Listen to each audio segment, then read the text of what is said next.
Hello friends, स्वागत है आप सभी का आपके अपने यूट्यूब चैनल यूनिवर्सिटी गाइड पर। तो फ्रेंड्स, आज की इस वीडियो में हम सभी आरआरबी ग्रुप डी के 9 दिसंबर के फर्स्ट शिफ्ट के पेपर का एनालिसिस करने वाले हैं। फ्रेंड्स, आप सभी को बता दें, यहाँ पर जितने भी क्वेश्चन कराए जाएंगे बिल्कुल रियल क्वेश्चन कराए जाएंगे जो आप सभी के एग्जाम में पूछे गए हैं। देख सकते हैं एक एक क्वेश्चन आप सभी के एग्जाम का ही है।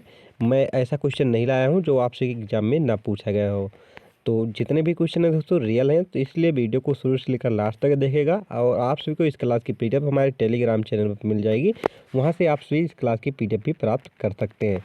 तो चलिए बिना किसी देरी के दोस्तों देखते हैं आज का क्वेश्चन जो पूछा गया था। G20 में G20 देशों में जी अक्षर का अर्थ क्या होता है, ये आप सभी से पूछा गया था। तो जी का मतलब क्या होता है? ग्रुप या समूह। क्या होता है दोस्तों? ग्रुप या समूह। चलिए अब इससे रिलेटेड जो इम्पोर्टेंट पॉइंट है इसे भी देख लेते हैं, क्योंकि यहाँ से दोबारा पूछा जा सकता है क्वेश्चन आपसे कि एग्जाम में। तो G20 का ग्रुप ऑफ 20, इसका दोस्तों फुल फॉर्म होता है, पूर्ण रूप होता है। इसमें 20 प्रमुख अर्थव्यवस्थाएं शामिल हैं। इसका गठन 1999 ईस्वी में हुआ था। उद्देश्य इसका क्या था? वैश्विक आर्थिक स्थिरता, व्यापार, वित्तीय सहयोग करना इसका उद्देश्य था। चलिए अब नेक्स्ट, पिक्का का पूर्ण रूप क्या है, ये आपसे से पूछा गया था। जो दोस्तों पिक्का है इसका पूर्ण रूप क्या है, ये आपसे से पूछा गया था आपसे के एग्जाम में।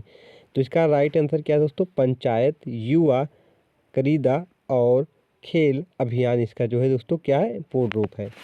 इसके चलिए इंपॉर्टेंट पॉइंट देखते हैं जो आपसे इसे फिर से पूछे जा सकते हैं। इसे ग्रामीण स्तर पर खेल सुविधाओं को बढ़ावा देने के लिए शुरू किया गया था। यह युवा प्रतिभाओं को खेलों में आगे बढ़ाने का मौका मिलता है। इसमें ग्रामीण खेल बुनियादी ढांचे के विकास पर फोकस करता है। तो इसका मुख्य उद्देश्य ये था। चलिए हम नेक्स्ट क्वेश्चन देखते हैं। अगला क्वेश्चन क्या पूछा गया था आपसे एग्जाम में? पूछा गया था वेग, समय, वेलोसिटी और टाइम ग्राफ में क्षेत्रफल क्या दर्शाता है। यहाँ पर पूछा गया था जो वेग होता है और समय होता है, इसका जो ग्राफ होता है उसमें क्षेत्रफल क्या दर्शाता है, ये आपसे इसे पूछा गया था। तो राइट आंसर क्या है? विस्थापन। क्या दर्शाता है दोस्तों? डिस्प्लेसमेंट जो है, विस्थापन जो है इसे दर्शाता है। आखिर विस्थापन क्या किसे कहते हैं? तो एक निश्चित दिशा में तय की गई दूरी को ही क्या कहते हैं? विस्थापन कहते हैं। विस्थापन क्या है? एक सदिश राशि है, ये भी आप याद रखिएगा। तो यहाँ पर देख सकते हैं क्षेत्रफल बराबर क्या होता है? वेग गुणे समय बराबर विस्थापन। तो इसमें क्या दर्शाता है दोस्तों? विस्थापन को दर्शाता है। यदि वेग स्थिर है तो ग्राफ जो है आयताकार होता है और क्षेत्रफल आसानी से मिलता है।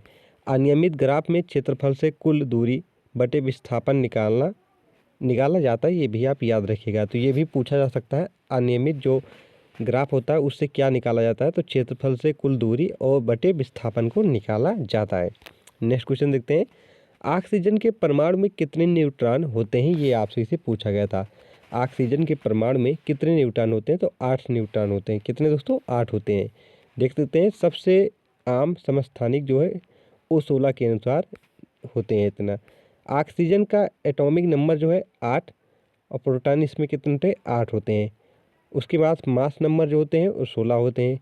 न्यूट्रॉन्स बराबर mass number minus atomic number अगर आप करेंगे तो 16 माइनस 8 बराबर 8 न्यूट्रॉन निकल कर आएंगे, ये आप याद रखिएगा। ऑक्सीजन के अन्य जो आइसोटोप होते हैं वो कौन कौन से हैं, ये भी आपसे इसे पूछा जा सकता है। तो O17 होता है, O18 भी पाए जाते हैं, ये भी आप याद रखिएगा। तो O16, 17, 18 ये इसके आइसोटोप हैं, ये आप याद रखें। नेक्स्ट, NaH प्लस HCl बराबर क्या बनता है, ये अभिक्रिया दी गई थी, उसके बाद पूछा गया था। NaOH plus HCl equal to क्या है? NaCl plus H2O।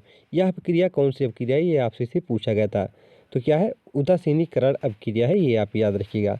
इससे रिलेटेड इंपॉर्टेंट पॉइंट जो है इसे देख लें, क्योंकि पूछा जा सकता है, इंपॉर्टेंट है। रासायनिक अभिक्रिया चैप्टर से आया हुआ था। इसमें एसिड जो है HCl, हाइड्रोक्लोरिक अम्ल, बेस जो है सोडियम हाइड्रोक्साइड, मिलकर क्या बनाते हैं? साल्ट, नमक बनाते हैं और वाटर बनाते हैं। यह डबल डिस्प्लेसमेंट रिएक्शन है, मतलब क्या है? डबल डिस्प्लेसमेंट अब रिएक्शन, ये आप याद रखिएगा। इसे उदासीनीकरण में जो H+ आयन जो है और OH- आयन मिलकर पानी बनाते हैं। मतलब यहाँ पर बताया गया है जो H+ आयन है और OH आयन जो है ये दोनों मिलाकर जल बना रहे हैं, ये आप याद रखिएगा। नेक्स्ट, करंट अफेयर का ये इंपॉर्टेंट क्वेश्चन आपसे इसे पूछा गया था। हाल ही में किस देश ने 2025 के G20 की अध्यक्षता संभाली है? तो राइट आंसर क्या है? साउथ अफ्रीका ने। किसने? साउथ अफ्रीका ने संभाली थी। बात करें 2025 में G20 समिट की अध्यक्षता साउथ अफ्रीका कर रहा है। यह पहली बार जब अफ्रीकी महाद्वीप का कोई देश G20 की अध्यक्षता कर रहा है। इंडिया ने 2023 में और ब्राज़ील ने 2024 में इसकी अध्यक्षता की है। लेकिन एक इम्पॉर्टेंट पॉइंट यहाँ पर और बनेगा दोस्तों, 2026 वाली जो है G20 कहाँ पर होगी? तो वो दोस्तों यूएसए में हो रहा है। और यूएसए क्या कर रहा है? उसने साउथ अफ्रीका को हटा दिया है और पोलैंड को इसमें शामिल किया है। ये भी आप याद रखिएगा, इंपॉर्टेंट क्वेश्चन बन सकता है।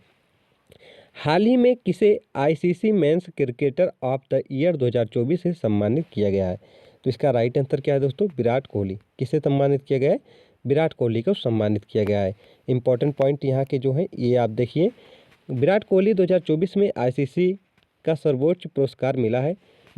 2024 में विराट का T20 और ओडीआई दोनों में शानदार प्रदर्शन रहा है।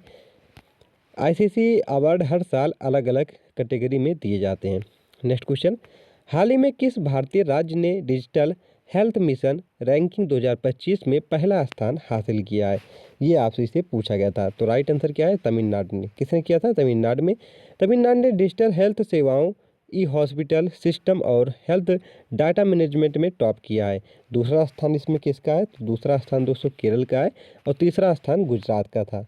तो फ्रेंड्स, इतने ही क्वेश्चन आप सभी के एग्जाम के हमें मिल पाए थे। जितने क्वेश्चन मिले थे मैंने आप सभी को करा दिए हैं। आशा है आप सभी को वीडियो पसंद आया है। तो अगर वीडियो पसंद आया दोस्तों, चैनल को सब्सक्राइब, वीडियो को लाइक और हाँ, कमेंट बॉक्स में ये बताइएगा कि आपका एग्ज़ाम कब है। जिनका नहीं हुआ है उनके लिए ये बात है। तो चलिए दोस्तों, मिलते हैं नेक्स्ट शिफ्ट के एनालिसिस के साथ। तब तक के लिए जय हिंद, वंदे मातरम।